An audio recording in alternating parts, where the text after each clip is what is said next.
Okay, so while I'm doing this, I figured it's a good time to show, because I get a lot of questions about a bell siphon, how it actually works, because I do a chop system, which there's pros and cons to a chop system. I mean, you lose power to your pump, you're going to have some issues with just about everything in your system. So, but with a chop system, you're using a constant height,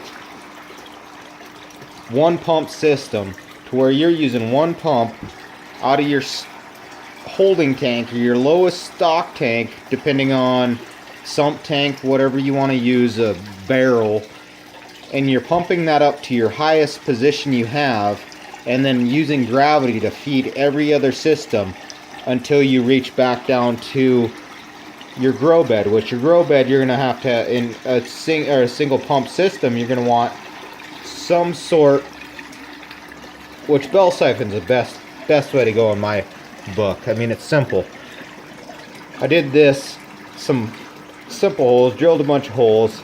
There's just kind of a cage to keep debris out of. But what I ran into is this isn't big enough to work around in here. So I ended up just taking a Folgers cup, doing the same exact thing. And that way, if I ever have issues, I don't have roots growing in, I can just grab that out and pull all the roots out, and it's simple. So with this, I probably have too much flow going with this hose, but all this does, a few little grooves in the bottom. I mean, they don't have to be perfect. There's all sorts of different scientific methods they want to tell you of how to cut these holes. They're not that hard. I just did a little crown. It's kind of like what you see on a pillar of a castle. Then I put that little nice thing in there so I could actually see what's happening.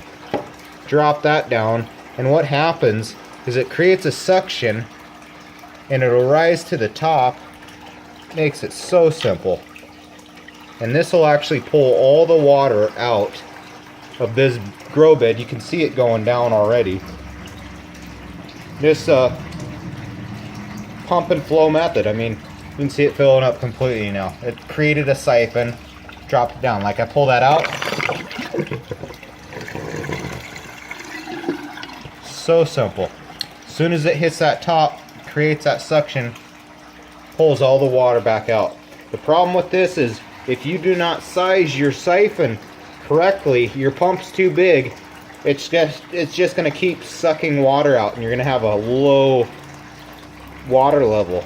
Or else your pump's too small and your siphon's too big, it'll just sit there and it'll fill the top of it and never actually suck anything down.